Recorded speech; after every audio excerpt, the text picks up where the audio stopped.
Baik teman-teman, selamat pagi, selamat siang, selamat malam, dan selamat beraktivitas bagi Anda semua, bagi teman-teman yang saat ini masih beraktivitas.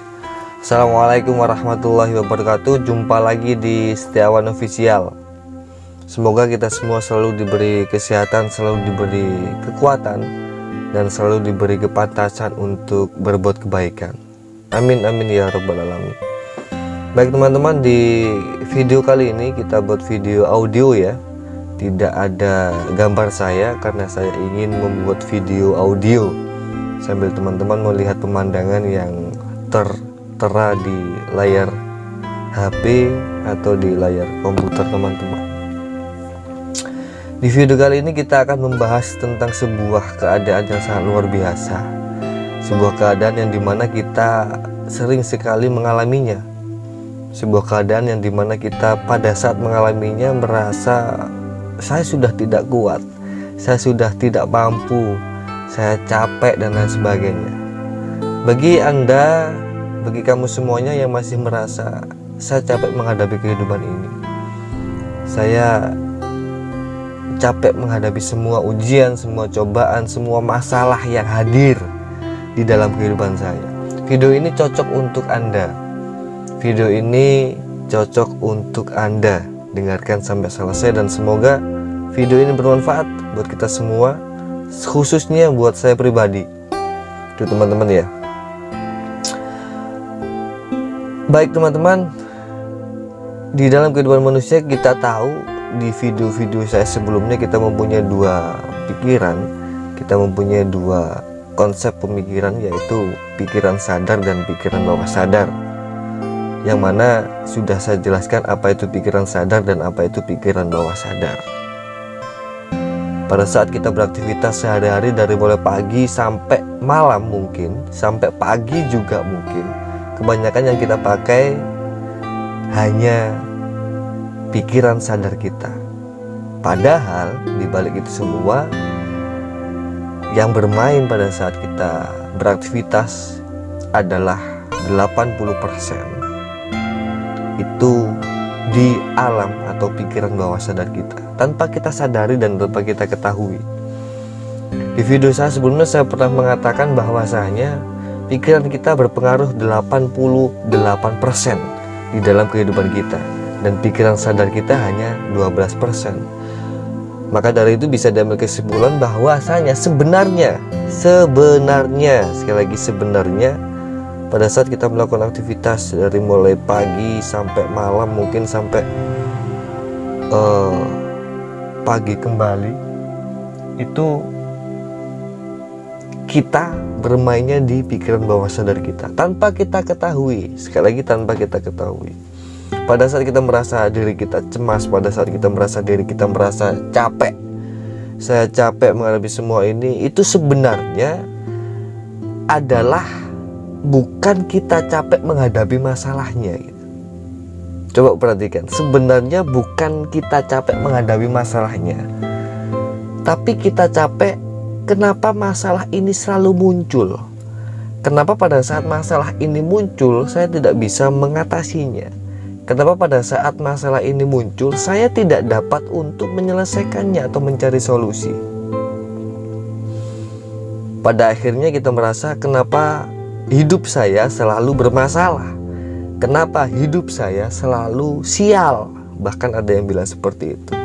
Sebenarnya, perhatikan teman-teman, sebenarnya hidup kita itu tidak sial. Kalau kita bisa mengetahui bagaimana caranya kita menghadapi persoalan-persoalan, entah itu apapun itu, sebenarnya hidup kita tidak sial.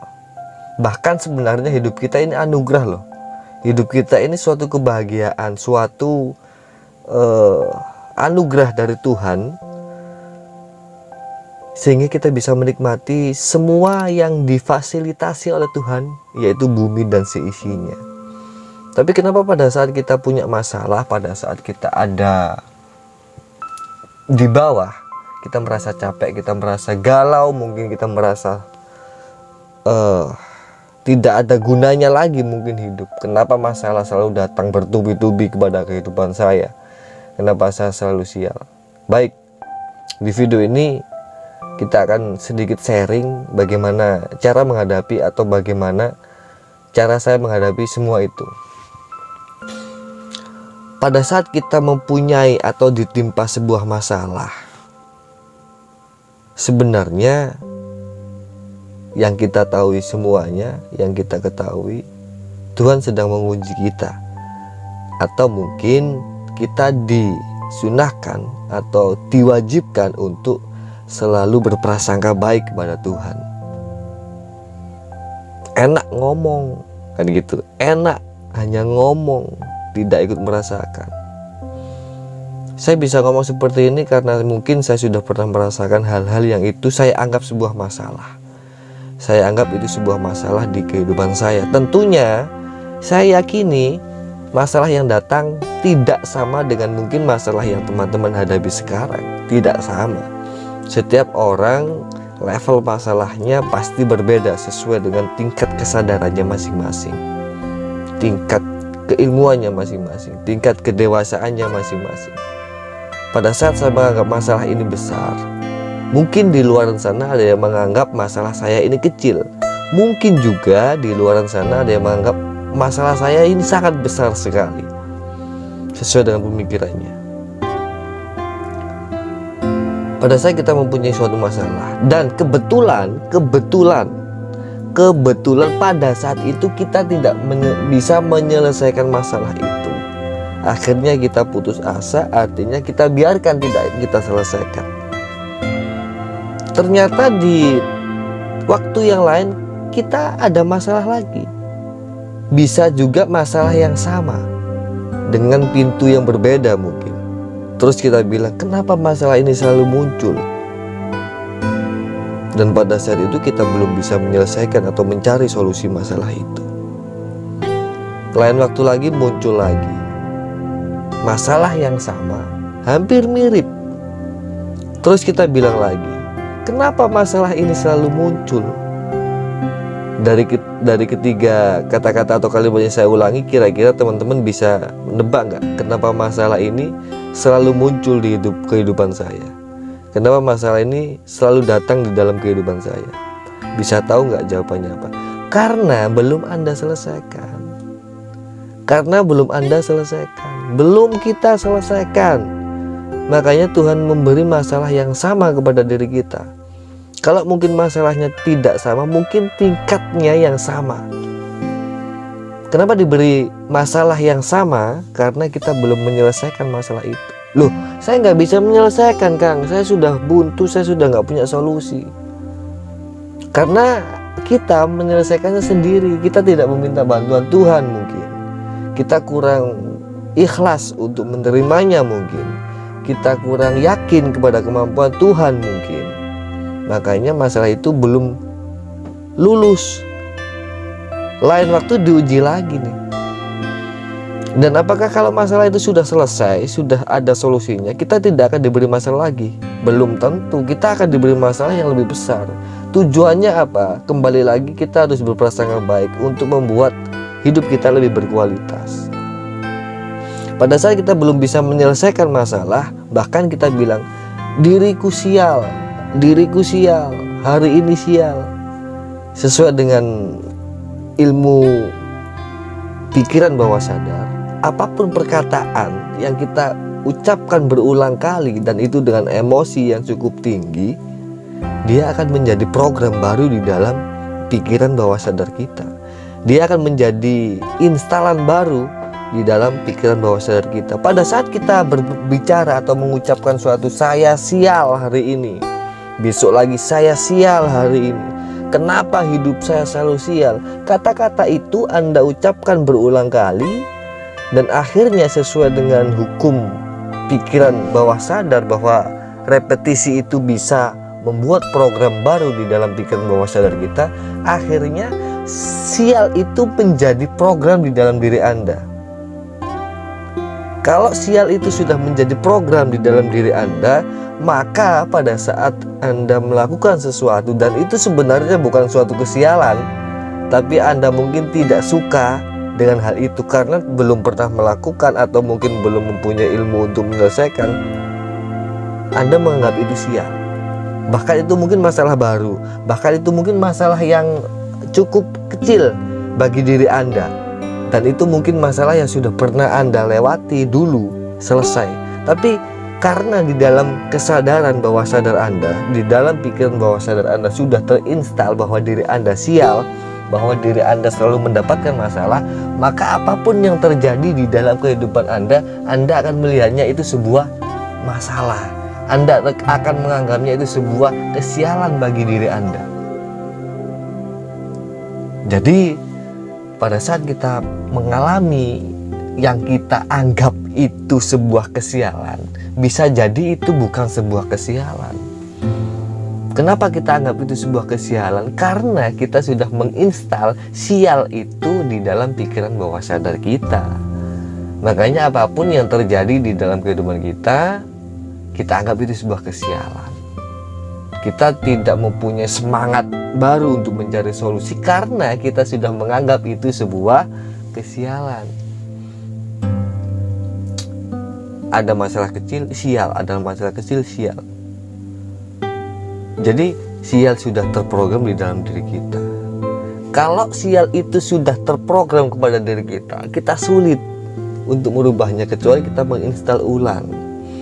Kata sial kita ambil di dalam pikiran bawah sadar kita hapus kata-kata sial itu di dalam diri kita ikhlas kepada diri kita menerima semua yang ditakdirkan oleh Tuhan, dan kita install ulang pikiran bawah sadar kita. Sial kita ganti dengan beruntung, berbahagia, apalagi bersyukur dan sebagainya, kata-kata yang positif.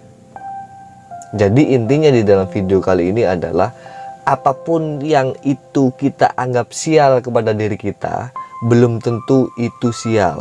Bisa jadi itu keberuntungan di dalam kehidupan Anda, bisa jadi itu rezeki di dalam diri Anda. Tapi perhatikan, tapi karena kata sial sudah Anda install di dalam diri Anda, makanya apapun yang Anda lihat selalu Anda anggap itu sebuah kesialan.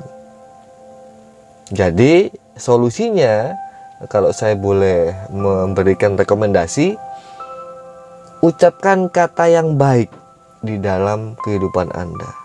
Pikirkan hal yang baik di dalam kehidupan Anda. Lakukan, rasakan hal yang positif di dalam kehidupan Anda. Sulit, memang sulit, karena belum terinstal di dalam diri Anda. Mengucapkan kata-kata positif, berpikir positif, melakukan hal yang positif itu juga perlu diinstal ke dalam pikiran bawah sadar kita agar itu menjadi suatu kebiasaan. Ingat, kebiasaan tempatnya di bawah sadar, keyakinan tempatnya di bawah sadar. Seperti itu teman-teman. Makanya pada saat kita berbicara, pada saat kita melihat, pada saat kita berpikir, usahakan berpikir yang positif. Sulit Kang? Memang sulit karena belum terprogram di dalam pikiran bawah sadar kita. Itu teman-teman. Jadi pada saat kita merasa diri kita sial, pada saat kita merasa diri kita capek, langkah awal yang harus kita lakukan adalah menyadari atau berprasangka positif. Setelah kita bisa berprasangka positif, baru kita mencoba atau belajar memaknai suatu hal yang terjadi di kehidupan kita. Karena pada saat terjadi sesuatu hal apapun di dalam kehidupan kita, yang muncul di pikiran sadar kita adalah pemaknaan. Makna yang kita asumsikan, makna yang sesuai dengan keilmuan kita, makna sesuai dengan pengalaman kita. Makna sendiri itu bersumber dari apa yang sudah kita lakukan dulu, bersumber dari apa yang sudah kita pelajari dulu, bahkan bisa bersumber dari dengan siapa kita bergaul. Maka apa yang terjadi di dalam kehidupan kita, makna yang kita peroleh atau yang kita ciptakan bisa berbeda dengan apa yang dimaknai oleh orang lain. Tugas kita hanya satu, berprasangka baik. Yang kedua, ubah maknanya menjadi yang positif. Kesulitan itu pasti, tapi kalau kita belajar, tapi kalau kita mencoba, memprogram hal-hal yang baik di dalam pikiran bawah sadar kita, maka atas izin Tuhan, dengan izin Tuhan Allah, kita akan lebih baik daripada sebelumnya. Itu teman-teman ya. Jadi pada saat kita merasa capek, merasa sial, ubah pemaknaan itu, berprasangka baik, dan sedikit demi sedikit rubah, program ulang, install ulang apapun yang ada di dalam diri kita yang itu negatif. Demikian yang bisa saya sampaikan, semoga bermanfaat. Kalau suka silakan di like, kalau bermanfaat silakan di share kepada yang lain agar sama-sama mendapatkan beberapa masukan dari saya, dan jangan lupa di subscribe. Sekian, terima kasih. Assalamualaikum warahmatullahi wabarakatuh.